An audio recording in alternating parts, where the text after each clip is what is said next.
Hola, mi nombre es Laura. Mi historia es muy dolorosa porque nunca pensé que el hombre con el cual formé una familia me iba a hacer tanto daño, con el cual construimos un patrimonio para nuestros hijos. El hombre con quien construí mi vida pudiera ser capaz de traicionarme de la peor manera. No solo me engañó con esa mujer, sino que quiso sacarme de mi casa, que era mía y de sus hijos, como si no tuviera derecho a nada. Esos dos sinvergüenzas creyeron que con mentiras y falsedades, y lo peor de todo, hacerme brujería, querían borrarme de sus vidas, pero gracias a Dios me di cuenta muy a tiempo. Les cuento mi historia. Hace ya 10 años que me pasó, pero sigue doliendo el corazón. Cuando conocí a Beto, éramos solo unos adolescentes, llenos de ilusiones. Queríamos comernos el mundo a pedazos. Nos hicimos novios. Yo tenía la edad de 15 años, Beto 17. Vivíamos en el mismo pueblo, así que nos conocimos muy bien. Cumplimos un año de novios. Beto me invitó a cenar por nuestro aniversario. Ya había pasado un año y ni siquiera lo sentimos. Me sentía tan enamorada de mi novio que el tiempo pasaba sin sentirlo.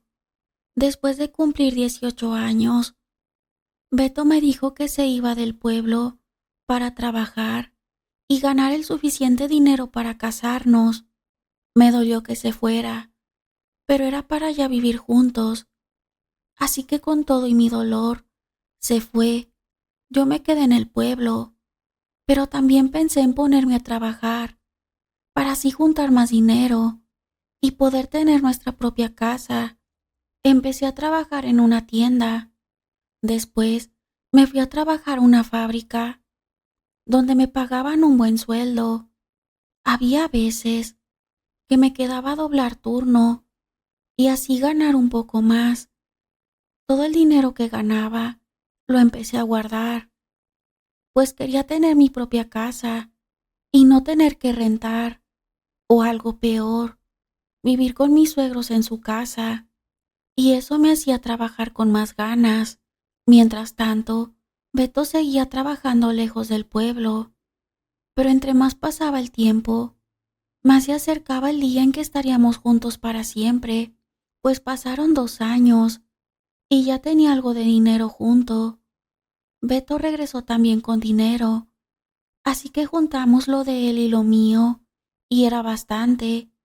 Nos casamos y nos quedó dinero para casi terminar de construir nuestra casa, pero no se pudo terminar por completo, así que por lo pronto vivimos en casa de mis suegros, pero yo seguí trabajando y Beto volvió a trabajar cerca del pueblo y poco a poco se le hacía algo a la construcción hasta que por fin se terminó.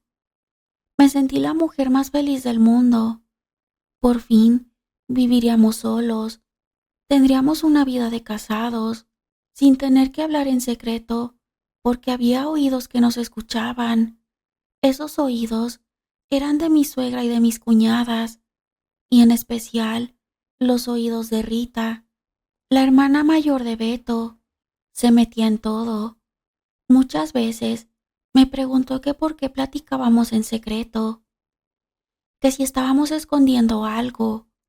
Otras veces me decía, ¿y por qué le reclamaste a mi hermano? Te escuché como si lloraras. Y así fue mi vida en ese tiempo, en el que viví en casa de los padres de Beto. Pues ya con nuestra casa terminada, empezamos a vivir solos, sin nadie que escuchara nuestras discusiones o pláticas armoniosas. Así pasó todo el tiempo. Tuvimos a 2 niños y una niña. Al paso del tiempo, Beto cambió mucho. Teníamos constantes discusiones, peleas porque llegaba tarde, incluso no llegaba a dormir. Eso me estaba desquiciando.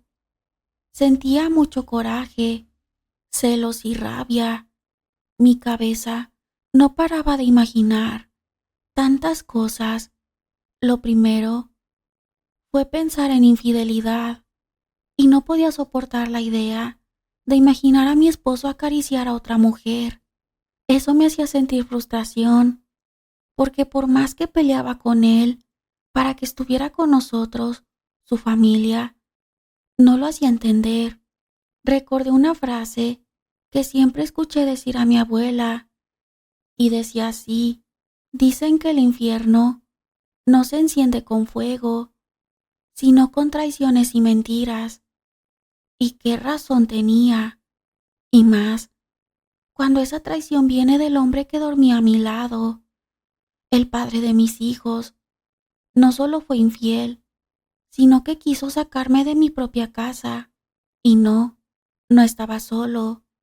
Lo hacía de la mano de su amante. Pero eso no fue todo, porque lo que comenzó como traición se convirtió en venganza, en brujería y en una lucha espiritual para no perderlo todo. Pues pasó el tiempo y Beto un día llegó, recogió sus cosas y se fue. Solo me dijo: ya no quiero vivir contigo, ya no siento amor por ti. Y antes de que alguien más te lo cuente, te lo voy a decir yo. Tengo a una mujer y con ella es con la que voy a vivir. Ya tengo un abogado para lo del divorcio, así que no se te haga extraño que te llegue un citatorio.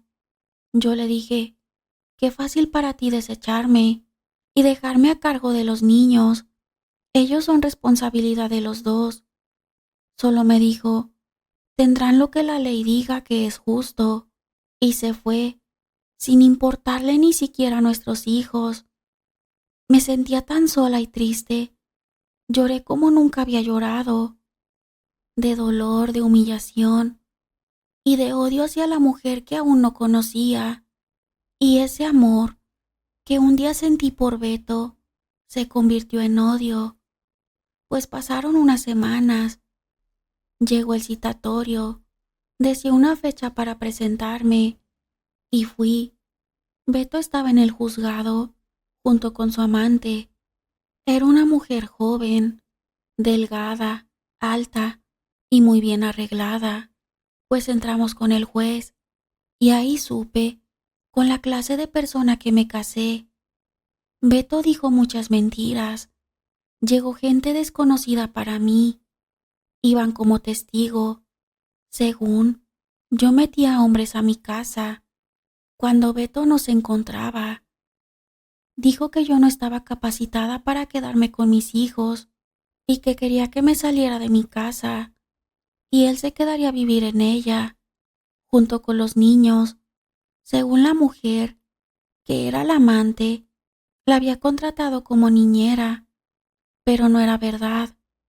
Yo los miré besarse antes de entrar al juzgado, pero yo no iba a permitir tanta mentira, tanta difamación en mi contra, así que le di pelea. Gente que me conocía me ayudó sirviendo como mis testigos de que no era verdad todas esas mentiras, y después de pelear con pruebas, no con mentiras, le gané. El juez determinó que mis hijos se quedaban conmigo y que la casa completa también quedaría para ellos, porque Beto tenía la obligación de darles un lugar donde vivir. Y así nos quedamos mis hijos y yo, juntos, mientras que Beto y su amante se fueron llenos de odio hacia mí. ¿Qué razón tenía mi abuela con esa frase? Dicen que el infierno no se enciende con fuego, sino con traiciones y mentiras. Y yo lo viví en carne propia. Por unos meses viví tranquila, pero con lo que no contaba era que esa mujer, junto con mi ex esposo, me tenían preparado algo muy malo. Lo descubrí. Fue algo horrible. Todo empezó con pequeñas cosas. Las llaves se desaparecían, las luces parpadeaban. Yo sentía que algo o alguien me vigilaba. Pero lo peor fue cuando empecé a soñar que me sacaban de mi casa, como si ya no me perteneciera. Me despertaba con el corazón latiendo tan fuerte, como si estuviera corriendo por mi vida. Y en cierto modo, lo estaba. Una tarde, al barrer el patio, encontré algo enterrado, una bolsita negra, amarrada con listones rojos, llena de tierra, clavos y cabellos, y lo peor, una fotografía mía, con la boca rayada. Ahí supe que no solo fue una infidelidad, esto era una guerra espiritual. Fui con una señora, una mujer sabia, fuerte. Cuando le mostré el trabajo que había encontrado enterrado en mi casa, me dijo, esto no es un juego, te quieren destruir, quitarte tu casa, tu fuerza, tu luz, y el que debería defenderte está cegado por la brujería que le hicieron.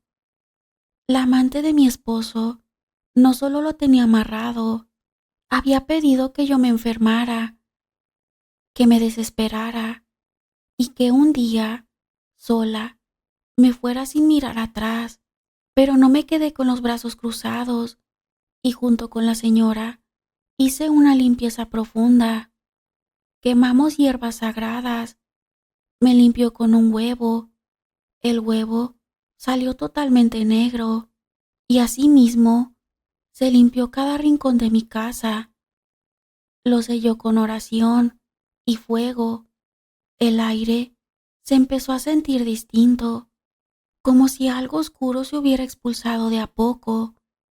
El mismo día que se terminó la última limpieza, alguien me contó que Beto y su amante no dejaban de pelear, que Beto le gritaba cosas sin sentido, que parecía que los dos tenían el demonio adentro. Desde entonces, su mundo empezó a derrumbarse.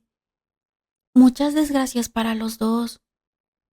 Lo despidieron del trabajo, ya no hubo dinero, se enfermaron del estómago, como si algo se les estuviera pudriendo por dentro. Justicia, tal vez brujería de regreso, no lo sé, pero solo sé que todo lo que uno lanza, tarde o temprano se regresa. Hoy la casa sigue siendo mía y cada noche enciendo una vela blanca para agradecer que resistí, porque cuando te quieren destruir con brujería, tienes dos opciones: rendirte o despertar tu propio poder y enfrentarlo sin miedo.